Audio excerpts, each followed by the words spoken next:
No ar, embora muita gente queira que você não saiba, as cotas de televisão do futebol brasileiro seguem bastante desiguais, que é uma prova. No Campeonato Brasileiro de 2023, o Flamengo, que fez campanha ruim, terminou apenas no quarto lugar, faturou mais sozinho do que Cruzeiro, Vasco e Santos somados. Vou usar esse vídeo para te explicar o modelo de divisão da grana, onde é que está a discrepância, além de uma série de outras informações super importantes. Preciso falar também sobre Hulk e a renovação do contrato no Atlético Mineiro, as últimas do mercado, bastidores, finanças e muito mais. Antes, deixa eu só me apresentar. Me chamo Jorge Nicola, sou jornalista esportivo e a missão por aqui é deixar você por dentro de tudo que está rolando com o seu clube do coração para não perder nada. Aperta o botão vermelho de inscreva-se, ative todas as notificações, também deixa like para que esse vídeo chegue para mais pessoas. Combinado?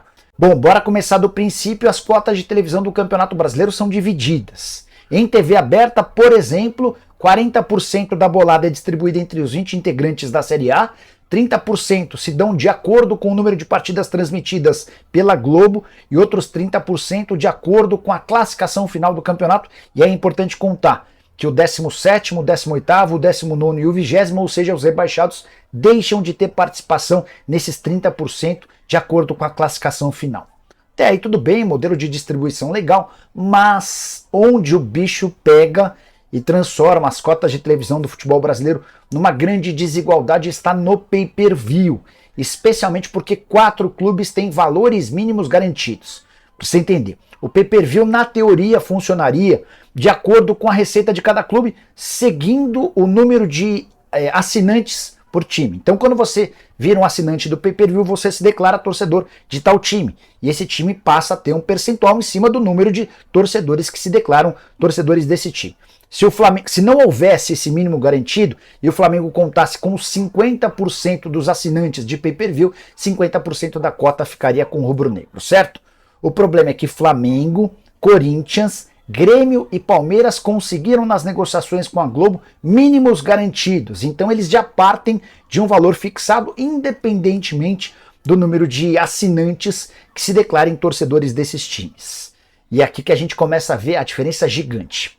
Bora com os números gerais primeiro. O Flamengo foi o que mais arrecadou com o Campeonato Brasileiro, e eu estou incluindo TV aberta, TV fechada e pay-per-view.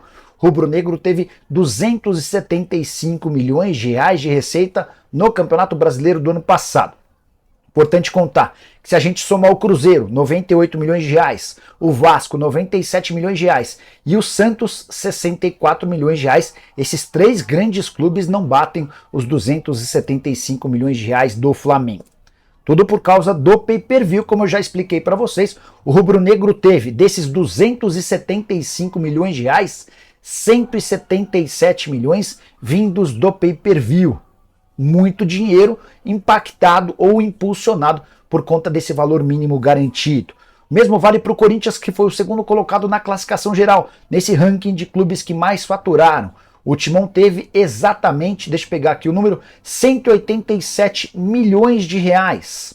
Desses 187 milhões, 118 milhões vieram do pay-per-view. O Grêmio na terceira colocação, o Grêmio fez bom no Campeonato Brasileiro, foi vice-campeão. O Grêmio terminou, a soma total de receita do Grêmio foi de 170 milhões de reais, desses 170 milhões, 57 milhões vieram do pay-per-view. O Palmeiras, na quarta colocação na classificação geral, embolsou 162 milhões de reais, 50 milhões do pay-per-view. Nicola, explica pra gente direitinho como é que funcionou esse ranking do pay-per-view. Falei sobre o Flamengo, 177 milhões, Corinthians 118, Grêmio 56, quase 57 milhões, Palmeiras 50, né? Aí você começa a ver a discrepância. O quinto lugar é do São Paulo com quase 28 milhões de reais. O sexto com o Vasco com 20 milhões e meio de reais. O sétimo foi o Cruzeiro com apenas 18 milhões de reais. Lembrando o número do Flamengo, 177 milhões. O Atlético Mineiro foi o oitavo, 16 milhões de reais. O Internacional, o nono, com 15 milhões de reais. Fluminense, o décimo, com apenas 10 milhões e meio de reais. Santos o 11º com 9.950.000, o Bahia foi, o Botafogo foi o 12º com 9.520.000, o Bahia o 13º com 6 milhões de reais, Fortaleza o 14º com apenas 1.960.000, o 15º foi o Coritiba com 1.600.000, 16ª colocação para o Goiás com 1.050.000 reais, América em 17º com apenas 483 mil reais, Cuiabá e Red Bull Bragantino dividiram a 18ª colocação com míseros 120 mil reais. O Atlético Paranaense não fechou seu sistema de pay-per-view com a Globo e por isso não teve direito a qualquer receita com o pay-per-view.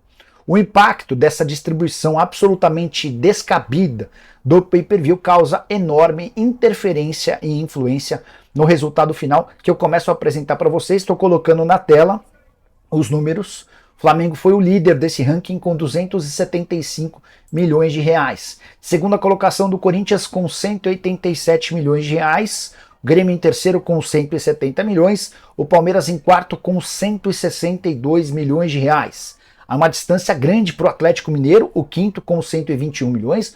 O Botafogo foi o sexto com 112 milhões de reais. O São Paulo o sétimo com 111 milhões. O Flu na oitava colocação com 105 milhões, empatado com o Internacional, um empate técnico, né? Diferença de 200 mil, ambos faturando 105 milhões de reais. Cruzeiro o décimo com 98 milhões de reais, o Cruzeiro o 11º com 97 milhões de reais, o Red Bull Bragantino ficou na 12ª colocação com 85 milhões de reais, o Fortaleza aparece em 13º com 73 milhões de reais, o Bahia o 14º com 72 milhões, o Cuiabá, o 15º com 66 milhões, Santos em 16º com 64 milhões, o Curitiba, 17º com 49,9 milhões de reais, o Goiás, o 18º com 49,4 milhões e o América, 19ª colocação com 42 milhões. O Atlético Paranaense é o 20º, muito impactado pela ausência de receita no pay-per-view. Então você vai perceber que Santos, Curitiba, Goiás e América, os times rebaixados, que deixaram de ter aquele percentual de 30% da classificação final, ficam na parte de baixo da tabela. Só estão à frente do Atlético Paranaense, que abriu mão do pay-per-view. E aí o fato de 4 clubes terem mínimos garantidos garantem a Flamengo, Corinthians, Palmeiras e Grêmio uma condição muito melhor. E é importante lembrar que Flamengo e Corinthians sozinhos tem cerca de 55% de todo o bolo do pay-per-view, que mostra uma distribuição extremamente equivocada. Só para comparar com o que se pratica no exterior, o Manchester City, último campeão inglês, ganhou apenas 1,7 vezes mais do que quem menos ganhou na Premier League. E aqui dá para perceber que a diferença é extremamente gritante. Só para arrematar, Santos 4 vezes menos do que o Flamengo, o Furacão recebeu apenas pela TV aberta esses 41 milhões e 800 mil, os números do acordo do Atlético Paranaense com a Cazé TV para o sistema de streaming e pay-per-view não foram revelados, tá bom? Ficou com alguma dúvida? Use espaço para comentário, estou aguardando a sua posição, mas dessa a gente pode até trocar ideia, responder e comentar mais a respeito desse assunto, combinado? Bora falar agora sobre Hulk, que está discutindo a renovação do seu contrato com o Galo. O vínculo se encerra em dezembro, embora exista uma cláusula automática de prorrogação desde que as duas partes concordem por mais um ano. O atacante de 37 anos de idade, que segue vivendo fase espetacular, foi autor de um dos gols, foi 2-0 para o Galo contra o Itabirito, partida disputada em Brasília. Hulk vive fase bem legal. Desde que chegou ao Galo, 178 jogos, 99 gols e 34 assistências. Foram 3 títulos mineiros, além do título brasileiro de 21, da Copa do Brasil também de 21 e da Supercopa de 2022. O Atlético cogita, inclusive, ofereceu um ligeiro aumento para o Hulk, para que ele possa ter seu contrato renovado. O atacante disse o seguinte sobre o tema, abre aspas, a gente vem conversando, todo mundo sabe do orgulho que eu tenho de vestir essa camisa, e eu sempre falo que deixo nas mãos de Deus. Se for bom para todo mundo, tenho certeza que vai acontecer. Queria que você usasse o espaço para comentário para dizer qual o papel do Hulk e a importância de uma renovação do contrato. Comenta lá, beleza? Então tá aí, né, torcedor? Sabemos aí a importância do Hulk para o nosso elenco, né? A equipe do Galo precisa muito do Hulk, né? Um ótimo jogador, um ótimo profissional, né? E a gente sabe aí o quanto ele ajuda a equipe do Galo, né? Quando está em campo, né? E também falar aí sobre a cota do Brasileirão, né? Uma diferença gigantesca, né? O Galo foi só o quarto colocado, né? Na verdade, o quinto, né? Quinto colocado aí no, no Brasileirão, né? Então é uma diferença muito grande, né? Que a gente pode se dizer assim, uma diferença gigantesca sobre o que os clubes recebem, né?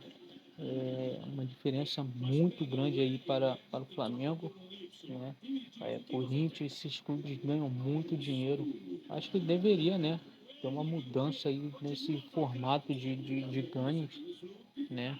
Em pay-per-view, mas é aquilo, né? Infelizmente, os caras vendem muito e acabam lucrando muito, né? Então fica complicado você ter um pouco mais de igualdade, né?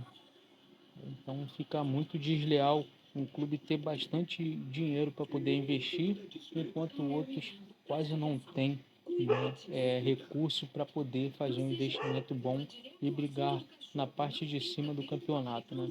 Então quero que você deixe aí sua opinião sobre a renovação de Hulk, se ele é muito importante ou não. Pra, se você acha que ele é importante demais para o Galo e precisamos renovar, né? E também sobre a cota aí do Brasileirão, né? Dê a sua opinião aí também, valeu?